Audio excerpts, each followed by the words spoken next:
சர்க்குருவே சரணம், சர்க்குருவே சரணம், சர்க்குருவே சரணம், பழனி கணக்கம்பட்டியாரே சரணம். எல்லோரும் நல்லா இருக்கணும். இந்த நட்டு ஆர்ட்ஸ் மூலமாக வீடியோ பார்க்குற சப்ஸ்கிரைபர்ஸ், ஃபாலோவர்ஸ் எல்லோரும் ரொம்ப ரொம்ப நல்லா இருக்கணும். நீண்ட நாள் கழித்து இப்போ மீண்டும் இந்த வீடியோவுக்கு பேட்டி கொடுக்க வந்திருக்கேன். என்னுடைய பெயர் Aruppukkottai Natraj. Man power consultancy in Trichy and Madurai. Head office வந்து வெளிநாட்டு வேலைவாய்ப்பு நிறுவனம். கடந்த ஒரு மாதமாக நான் வந்து வெளிநாட்டு டூர் போயிருந்த காரணத்தினால என்னால் இந்தியாவுக்கு வந்து வீடியோ இப்போ தான் கொடுக்க முடியுது. ஐயனை பற்றி உங்கள்கிட்ட நான் தெளிவாக சொல்லிகிட்டே இருப்பேன். ஐயனை மனசார யார் வேண்டிக்கிறாங்களோ அவங்களுக்கு ரொம்ப ரொம்ப நல்லதே நடக்கும். அவங்க எல்லாருக்குமே தெரியும், ஐயனுடைய ஜீவ சமாதியில் ஒவ்வொரு நாளும் எவ்வளோ கூட்டங்கள் வந்துக்கிட்டு இருக்குன்னு அவங்க எல்லாருக்கும் நல்லா தெளிவாக தெரியும்.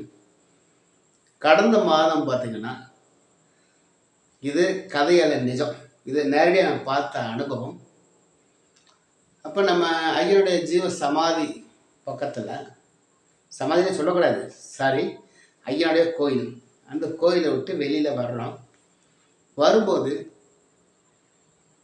ஒரு ஊனமுற்ற பையன், அதாவது 2 காலும் நடக்க முடியல, வீல் சேரில் தான் அவங்க அம்மா அப்பா அந்த பையனை தள்ளிட்டு வர்றாங்க. இது நான் உள்ளே உட்காந்து நல்லா ப்ரேயர் பண்ணிவிட்டு வெளியில் வர்றோம். வரும்போது அங்கே வந்து பார்த்திங்கன்னா மோகன் ஐயா ஆஃபீஸ் ஒன்று இருக்குது. அங்கே எல்லாரும் நீங்கள் பார்த்துருப்பீங்க, அந்த விபூதி சந்தனம் வந்து ரொம்ப ரொம்ப ஃபேமஸானதுன்ட்டு. அப்போ இந்த ஊனமுற்ற பையனோட அம்மா அப்பாட்ட சொன்னாங்க, போய் அந்த விபூதி சந்தனம் கொடுப்பாங்க, வாங்கி சாப்பிடுங்க, பையனுக்கு சரியாயிடும் சொன்னாங்க. அப்போ அந்த பேரண்ட்ஸ் வந்து பார்த்திங்கன்னா மோகன் ஐயாட்ட கேட்குறாங்க, ஐயா எங்கள் பையனுக்கு விபூதி சந்தனம் கொடுங்க. அப்போ மோகன் ஐயா என்ன சொல்கிறாரு, ஐயா கணக்கம்பட்டி ஐயா வந்து மோகன் ஐயா உருவத்தில் வந்திருக்காரு பாருங்கள், அந்த பையனை இங்கே வர சொல்லுமா, தர்றேன். இந்த விபூதி சந்தனம் வந்து இப்படி தான் இருக்கும், இந்த விபூதி சந்தனம் இந்த மாதிரி சந்தனம் இருக்கும். ஐயனுடைய பௌர்ணமி அமாவாசை வந்து அந்த ஜீவ சமாதி மேலே நிறைய சந்தனத்தை படைச்சி போடுவாங்க. அதுக்கடுத்து பார்த்திங்கன்னா பௌர்ணமி அமாவாசைக்கு வந்து விபூதி சந்தனம் இந்த மாதிரி வச்சுருப்பாங்க. இதை ஒரு 5 நாள் கழித்து எடுத்து இந்த மாதிரி பொட்டணம் போட்டு வச்சுருப்பாங்க. இந்த பையனை மோகன் ஐயா கூப்பிட்றாரு, தம்பி இங்கே வா தம்பி கூப்பிட்றாரு. சொன்னால் புல்லரிக்குது. அப்போ அந்த பையனை கூப்பிடும்போது அந்த பையனால் நடக்க முடியல. அவங்க அம்மா அப்பா சொல்கிறாங்க, ஐயா அந்த பையனால் நடக்க முடியாது, அந்த பையனால் நடந்து வர முடியாது சொல்கிறாங்க.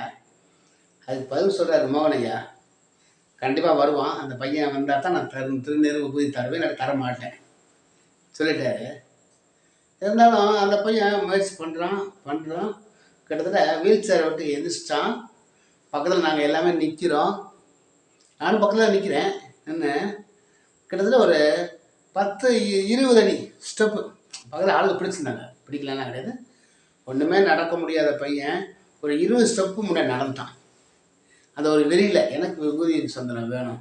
அந்த மோகனை ஆஃபீஸ் பக்கத்தில் அந்த தரணை போட்டிருக்காங்க பார்த்தீங்களா, அந்த திண்டில் உட்காந்துட்டு ஒரு 10-20 ஸ்டெப் நடந்து வந்துட்டான். மோகனையா சொன்னார், நீ கண்டிப்பாக நடந்து வந்துடுவேன்.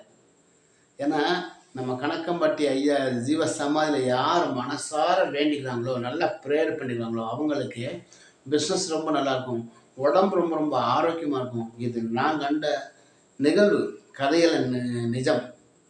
ஏன்னா அதனால தாங்க உங்களுக்கே தெரியும், ஒவ்வொரு நாளும் இவ்வளோ கூட்டங்கள் வந்திருக்கிறதுக்கு காரணம் என்ன பார்த்தீங்கல்ல.